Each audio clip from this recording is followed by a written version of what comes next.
comes the predator. But I'll be back. Jump up out, but I'll be back. Jump up out, but I'll be back. Oh shit. Hey, jump up out. Here comes the predator. Hey folks, how you doing? My name's Tim Black and welcome to Duh News. Hey everybody, how you doing? It's me, Tim the Bartender, aka Tim Black. You tune into The News. What I'm doing today is an update. It's of a story that means a lot to me. It's about a young man, Andy Lopez, 13 years old. He lived in Santa Rosa, California. I did this story last week, but last week I didn't have all the facts. I got more facts now, which even hardens my position on this shooting. First of all, let me say once again my condolences to the Lopez family. Originally, I thought that the Lopezes are the ones who purchased this replica gun, but they were not the ones who purchased it.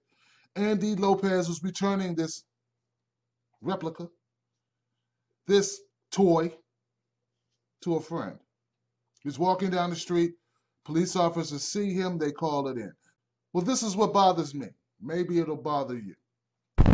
For what I understand, based on the log, not just statements, the log that was made, when these sheriff's deputies from the Sonoma County called in this report, they called in and said, hey, there's a man we see carrying a weapon.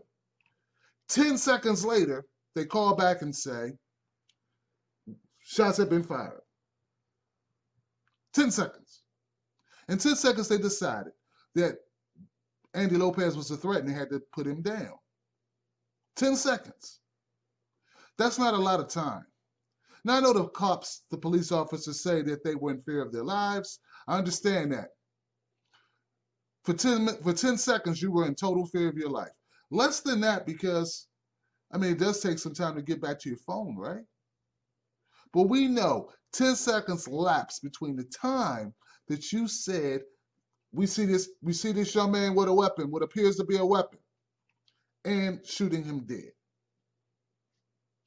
I got a problem with that. That doesn't seem like a lot of time. That doesn't seem like a lot of time to be afraid, to be so in fear of life and safety of you and your partner and the community that you would make a rush to judgment that you had to shoot this young man. I have a problem with this. I don't think that's enough time. Now, the other thing I didn't realize is that Andy's back was turned to the police officers. I don't know why that didn't stick out to me before. And also the distance from which the cops were standing when they shot Andy. They weren't next to him. There's a good distance. They're saying 25 feet or so, something like that.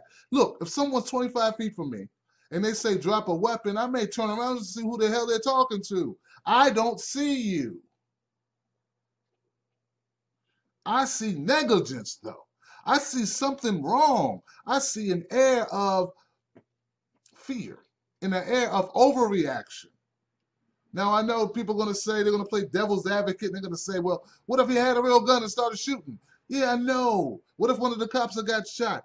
I know. But you know what? Cops are doing a job. I know being a police officer is a risky job. It's a risky profession. That's why I'm not a cop. That's why I choose not to be a police officer. I just choose not to be. I could have been. I could have been a cop if I wanted to. I didn't want to. I don't want to shoot people and don't want to be shot at.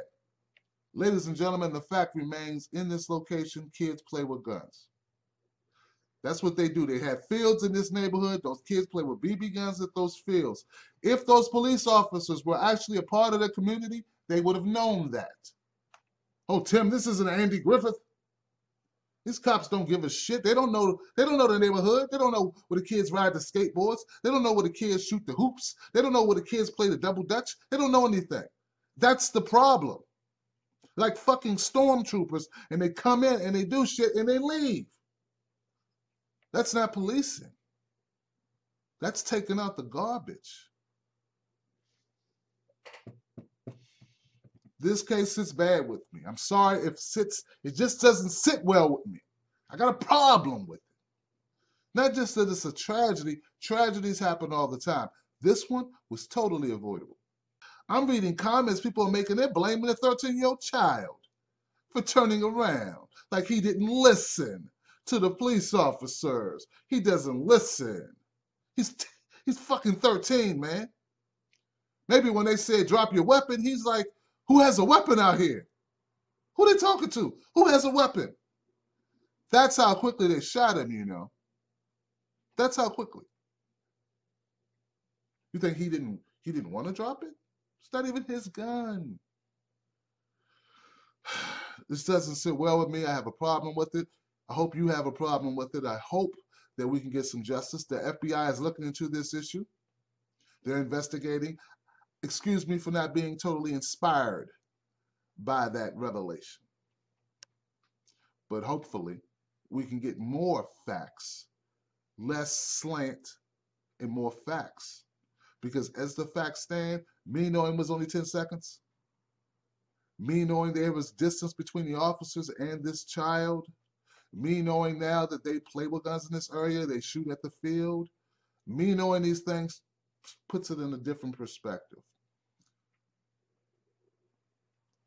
Let me know what you think. Let me know if any of these new revelations have any change in you. I'm Tim the Bartender, aka Tim Black. This is the news. And stay tuned, I got more stories I'm doing today. Condolences once again to the Lopez family. I'm sorry for your loss.